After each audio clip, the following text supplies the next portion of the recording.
Hey everyone, it's JC with the Handy Millennial. On today's episode, I wanted to go over how to use the Scott Living pre-pasted wallpaper from Lowe's.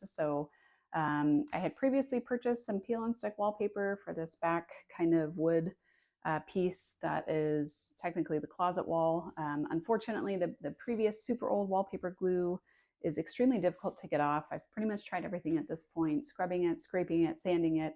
I can't get it to completely go down to the bare wood, so I've given up and decided to cover it with wallpaper.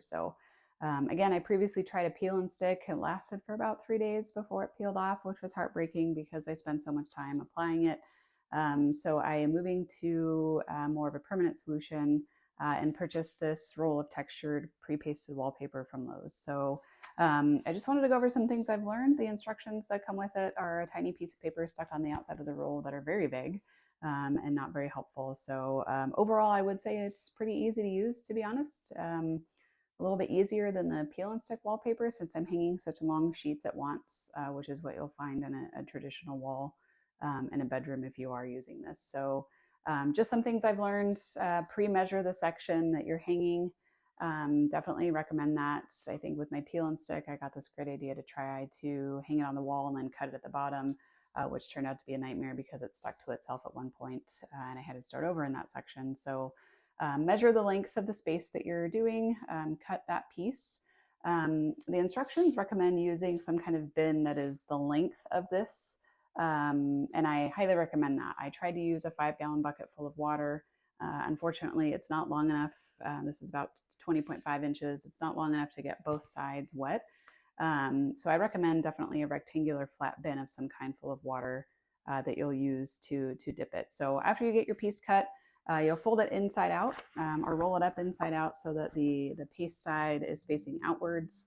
You'll submerge it for about 5 seconds. Make sure it gets wet. You will be able to see dry spots when you unroll it.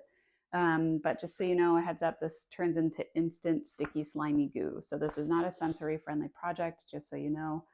If you do have some sensory issues, I don't recommend using this pre-pasted wallpaper. So dip it in there. It says to wait 5 seconds to get it wet. And then it says to basically do like a bookend fold. So you'll take the section and fold it in half. Don't crease it. You won't be able to get it undone, and then let it sit like that for about 5 minutes. I think this helps the paste absorb some additional water and become activated. So you should be good there. Let it sit the full 5 minutes. I tried to do this first section quickly. I don't think I waited long enough, and I, probably risk some adhesion issues with the wallpaper sticking to the surface down the road. So let it activate. Once you're done there, you'll unfold the section. I used a 5 gallon bucket, so it's not as clunky as a ladder that gets in the way. Standing on top of that, draping the section, starting at the top, lining it up. It does suggest making a plumb line across the top or a line that you'll follow that is basically level. Just keep in mind that your ceiling or the wall itself that you're working with might not be level, so I wouldn't recommend using that. You can draw some straight lines across the top and some plumb lines down the walls. Make sure that those are good to go as your guides if you really want to focus on this. This product overall was fairly easy to use once I got going and kind of understood what I got myself into. I really wish I would have recorded a blooper reel for the first 10 minutes or so that I was working with this.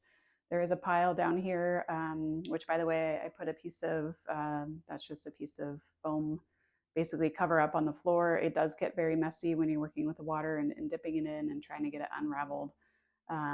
So there's a pile of my first mishap down there on the floor where it all stuck together and started to tear. So it is paper, so keep that in mind. It is fairly thin. It has torn on me a couple of times when it's damp.